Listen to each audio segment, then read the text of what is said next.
Good morning students. जैसा कि आपको पता है कि लॉकडाउन क्लासेस चल रही हैं, तो आज हमारा सब्जेक्ट जो है आपका soil mechanics civil engineering fourth sem. तो आपका जो इसके पहले क्लास हुआ था 10th क्लास हम लोग पढ़ा चुके थे। आज आपका ये 11th क्लास है। तो हमारा जो टॉपिक चला हुआ है क्या है, परमेबिलिटी, क्या है, पारगम्यता। पारगम्यता क्या होता है इसके बारे में बताया गया था। और हम लोग डार्सी नियम के बारे में पढ़े थे। तो डार्सी लॉ में कुछ पॉइंट्स हम लोग पढ़ चुके थे। Q इक्वल KIA, क्या पढ़े थे, Q equal KIA, Q equal KIA के बारे में पढ़ चुके थे। अब हम देखते हैं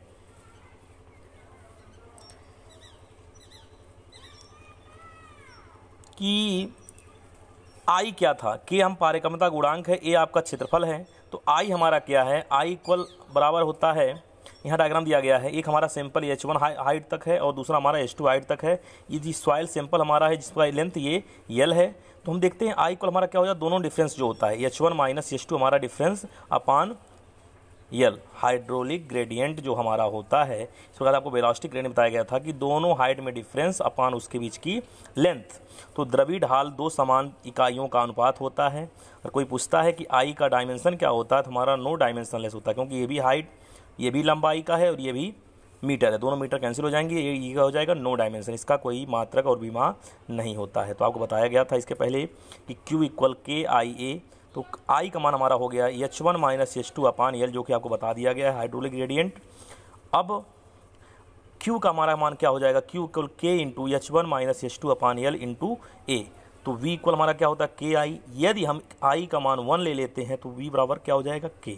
तो जो हमारा पारगम्यता गुण वेग का मात्रक होता है वही हमारा पारगम्यता गुणांक का भी मात्रक हो जाएगा। क्या हो जाएगा, जो हमारा वेग का मात्रक होता है वही पारगम्यता गुणांक का भी मात्रक होता है। तो कह रहे हैं पारगम्यता गुणांक एकांक द्रव्यीय ढाल पर मृदा के संपूर्ण अनुप्रस्थ खंड में से पानी के प्रवाह की औसत गति होती है। क्या होती है, पानी के प्रवाह की औसत गति होती है। तो K का हमारा मात्रक क्या होता है, सेंटीमीटर पर सेकंड। K का मात्रक क्या होता है, सेंटीमीटर पर सेकंड। ऊपर बताए हैं कि जो वेग का मात्रक होगा वही हमारा पारगम्यता गुणांक का भी मात्रक होता है। अब पारगम्यता गुणांक को हम एक और नाम से जानते हैं, क्या होता है, पारगम्यता गुणांक का नाम क्या होता है, रिसन गुणांक, कोफिशिएंट ऑफ परकुलेशन। क्या होता है, कोफिशिएंट ऑफ परकुलेशन, इसे कोफिशिएंट ऑफ परकुलेशन रिसन गुणांक भी कहते हैं। क्या कहेंगे, रिसन गुणांक भी कहते हैं। अब देखते हैं हमारा डार्सी नियम की कुछ मान्यताएं भी हैं। क्या है, डार्सी नियम की कुछ मान्यताएं हैं। डार्सी नियम की मान्यताएं जो हमारी निम्न हैं। क्या क्या नियम हमारा है, मृदा पिंड जिसमें से बहाव हो रहा है वो क्या है, पूर्णतः संतृप्त होना चाहिए। इसके पहले बताया गया था, जब आपको हम पढ़ा रहे थे तब भी बताए थे कि मृदा पिंड जिसमें से बहाव होता है वह पूर्णतः क्या होता है, संतृप्त होता है, सेचुरेटेड होता है। और दूसरा क्या है, बहाव पूर्णतः स्तरीय होनी चाहिए, लेमिनार फ्लो।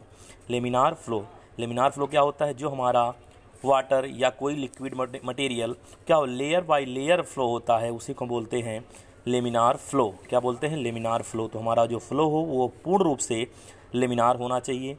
कुछ एक हमारा नोट्स पॉइंट इसी में है कि डार्सी नियम एक कणीय स्थूल कणीय मृदाओं के लिए मान नहीं होती, बहुत छोटी कणों की मृदाओं के लिए हमारा डार्सी नियम मान्य नहीं होता है। अब हमारा थोड़ा सा एग्जांपल देखते हैं, जो फार्मूला हम पढ़े हैं।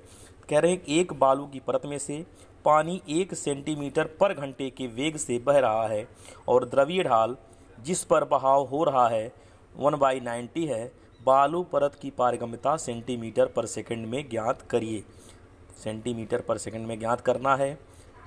सॉल्यूशन हम सॉल्व देखते हैं, क्या हमारा है, V का मान 1 centimetre per hour, 1 centimetre per hour. तो आवर को सेकंड में चेंज कर लीजिए, तो क्या हो जाएगा 60 इंटू 60, 1/60 इंटू 60 सेंटीमीटर पर सेकेंड, सेंटीमीटर पर सेकेंड हो गया। अब हम देखते हैं कि हमारा क्या है, तो I बराबर हमारा 1/90 जो कि दिया हुआ है। अब डार्सी फार्मूले से हम देखते हैं क्या होता है, V इक्वल KI। क्या होता है, V इक्वल KI। तो K का मान क्या होगा, V/I। K का मान हमको निकालना है V/I। तो 1/90 I का मान था वो 90 ऊपर हो गया, नीचे 60 इंटू 60। इस प्रकार से हम सॉल्व करेंगे तो 90/60 इंटू 60 क्या हो के आएगा, तो हमारा K का मान जो आता है 0.0625। इसको जब हम हल करते हैं, सॉल्व करेंगे, तो हमारा मान क्या आता है 90/60 इंटू 60।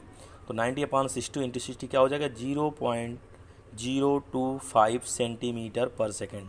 तो आपको एग्जाम्पल बता दिया गया है। इस प्रकार से आपकी किताब बुक में जो भी क्वेश्चन होंगे इस डॉर्सी लॉ पर आप लोग सॉल्व करिएगा। जो भी दिक्कत होगा आप लोग कमेंट्स में लिख कर भेज सकते हैं। आज के लिए आपका इतना ही रहेगा। Okay, thank you class.